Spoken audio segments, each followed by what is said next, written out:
Itong pangyayaring ikakwento ko ay 70 times nangyari, may dokumento, may mga saksi, may Vatican investigation, at maging ang Pope pinatigil ang spectacle na ito. This is the Saint Joseph Cupertino story.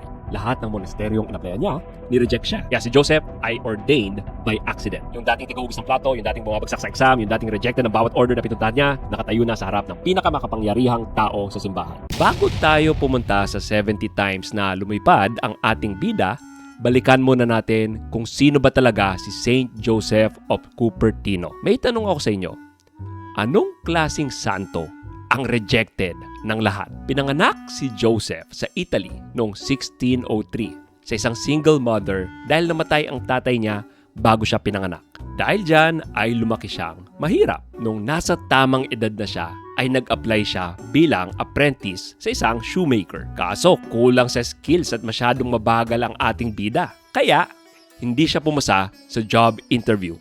Kahit OJT pa lang ang ina-applyan niya. So what's next for Joseph? Nag-apply siya sa iba't ibang monasteryo. And siguro iniisip nyo na ito na ang simula ng kanyang pagiging pari. Wrong! Dahil at this point in his life, lahat ng monasteryong in-applyan niya, ni-reject siya. Pati ang mga Capuchins, tinanggap siyang saglit, then kinick out siya after 8 months. Imagine niyo yun, ang tanging credentials mo lang sa buhay ay yung mahirap ka, tapos na-reject ka pa ng order na may vow of poverty. Paano ngayon siya naging isang pari who could reach new heights? See what I did there? Eventually, tinanggap siya ng mga Franciscans. Congrats! Finally, pari ka na. Wrong ulit dahil tinanggap siya ng mga Franciscans bilang, wait for it, servant boy. Tegalinis, tegahugas ng plato, tegaalaga ng kabayo. Pero dito umusbong ang faith ni Joseph. Habang naglilinis, nagdadasal siya. Habang naghuhugas ng plato, nagdadasal siya. At yung mga pari sa monasteryo, napansin nila may something different sa batang lalaking ito. Dahil sa kabanalan niya, kaya siya pinayagang mag-aral sa pagkapari. Kaso, may problema. May learning disability si Joseph na in modern times malamang ito yung tinatawag na dyslexia. Hindi niya ma-absorb ang mga lectures. Sa dami ng letra at words na nabasa niya, walang pumapasok sa utak niya. Ang na-master niya lang ay isang Bible passage. Luke 11:27. Isang talata lang na paulit-ulit niyang binasa dahil yun lang ang kaya niyang i-absorb. At dumating ang araw ng paghuhukom, ang oral exam sa pagiging deacon. Bishop ang magtatanong sa iyo. Lahat ng seminarians ay kinakabahan. Nung turn na ni Joseph para tanungin siya, binuksan ng bishop ang Bible. At alam niyo ba kung ano ang tinanong ng bishop sa kanya? Hulaan niyo.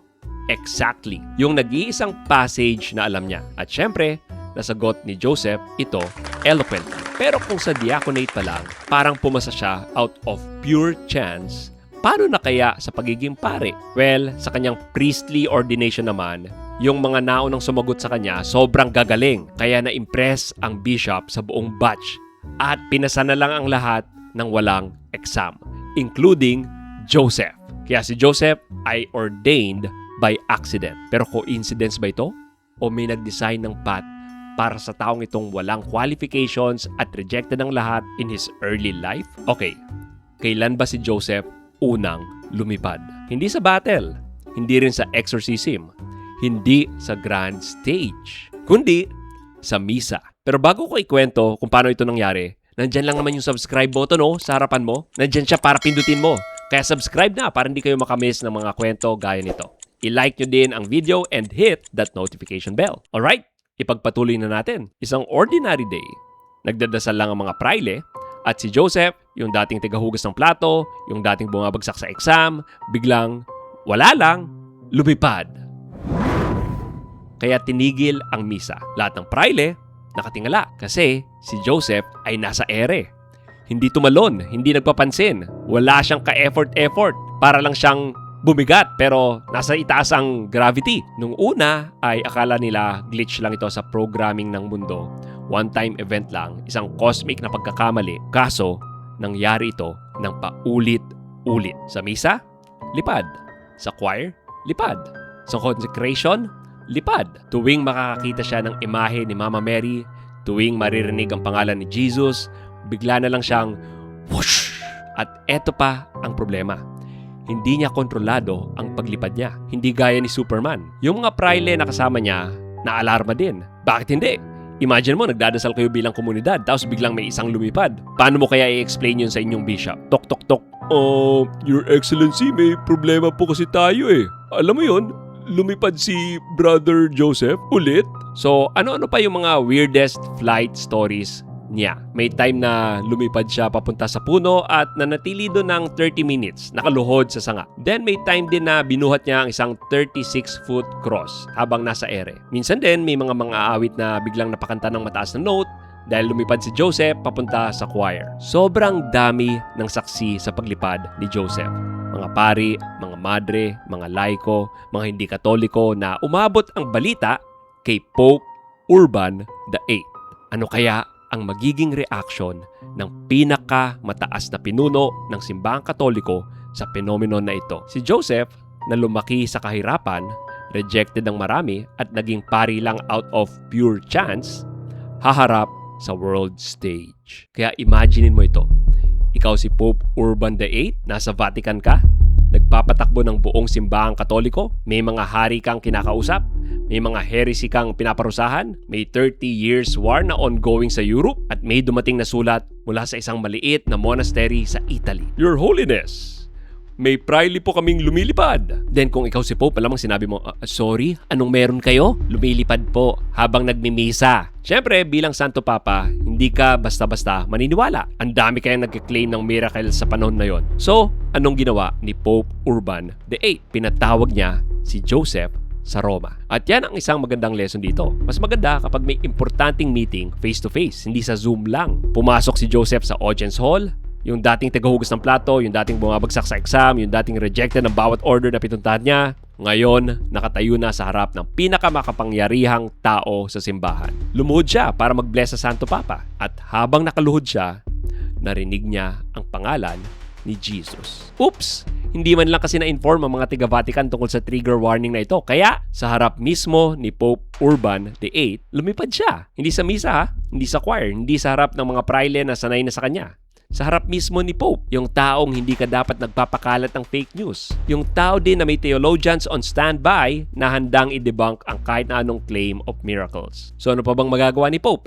Nasa ere na si Joseph. Let's pause for a second. Kasi ito ang fascinating about kay Pope Urban VIII. Siya ang isa sa pinaka-skeptic na Pope pagdating sa miracles. Under his papacy, naghigpit ang Vatican sa process of canonization. Ayaw niya ng fake news. Biruin mo, nung time na yun kasi nakikipagtagisan ng utak si Pope Urban kay Galileo on matters of science tungkol sa heliocentricity ng universe. Tapos biglang dineclare mo in public na may paring lumilipad? Imaginein mo kung anong mangyayari sa credibility niya nito. All that to say na yung audience ni Joseph dito ay isang Pope na hindi madaling mauto. Kaya ano ang reaction ni Pope? Natigilan siya. Hindi siya nagalit. Hindi niya inaccuse ng demonic possession si Joseph. Natigilan lang siya. Kasi nakita niya mismo. At ang sabi ni Pope Urban VIII, kung ang lalaking ito ay totoong lumilipad at nakita ko sa sarili kong mata mismo, ako mismo ang magte-testify sa miracle na ito. Kaya ang skeptic naging believer in one meeting. Pero ito ang tanong. Jay, kung totoo ang miracle, bakit hindi siya pinagmalaki ng simbahan? Bakit hindi siya ginawang poster boy ng counter-reformation? Bakit hindi siya pinadala sa Germany para kumbinsihin ang mga umalis sa Katoliko? Because the Pope did the exact opposite. Pinatigil niya si Joseph. Hindi dahil sa fake news siya, hindi dahil sa doubtful siya, dahil sa sobrang totoo ng miracle ay nakaka-distract na. Isipin mo ito, nagmimisa ka, nagko-consecrate ng host, the most sacred moment of the Mass, at yung mga tao nakatingala, hindi sa altar, hindi kay Kristo, nakatingin sa prailing nasa ere. So, anong ginawa ng simbahan? Inutusan siyang ilipat ng monasteryo. Paulit-ulit. Pinagbawalan din siyang mag-public mass. Pinagbawalan din siyang sumali sa choir. Walang bisita. Walang public appearances. Yung pinaka-spectacular na santo ng kanyang henerasyon, tinago ng simbahan. Again, hindi dahil peke, kundi dahil sa sobrang totoo nito, hindi na marinig ng tao ang gospel. Ang narinig lang nila ay yung tunog ng prailing lumilipad. At dito mo makikita na may mas higit na miracle na pinahahalagan ang simbahan kaysa sa kahit anong mind-blowing miracle na maiisip mo. At ito ay ang transubstantiation na nangyayari tuwing kinoconsecrate ang host. Yung miracle na nangyayari sa bawat isang misa. Ang tinapay at alak nagiging katawan at dugo ni Kristo. Yun ang hindi pwedeng madistract. Ilang taon tinago si St. Joseph sa public? 35 years. O kung bibilangin mo lang mula sa Pope meeting, mahigit 2 dekada ng isolation. At ito ang nagsiseparate sa mga ordinaryong tao, sa mga taong worthy maging santo. Nagreklamo ba siya? Hindi. Walang sulat sa Pope, walang, "Your Holiness, unfair naman ito." Walang nag-leak na story sa mga laiko, walang, "Alam niyo ba kung sino ako? Ako yung lumilipad." Walang ganon. Tinanggap niya ng may katahimikan, may obedience, kasi para kay Joseph, yung flight, hindi yun yung point. Mas mahalaga dito ang obedience kesa spectacle. Mas mahalaga ang unity ng simbahan kesa sa fame mo. Mas mahalaga sa iyo ang prayer life mo kesa sa powers mo. Lahat tayo may tinatagong gift na minsan hindi natin naiintindihan kung bakit hindi ginagamit ni Lord sa paraan na ine-expect mo. Magtiwala ka lang sa Diyos at sa mga pinuno na hinirang niya. 35 years ang extension ng pagtago kay St. Joseph of Cupertino from public eye dahil ito na rin ang dulo ng kanyang buhay. Naging obedient siya until his very last breath.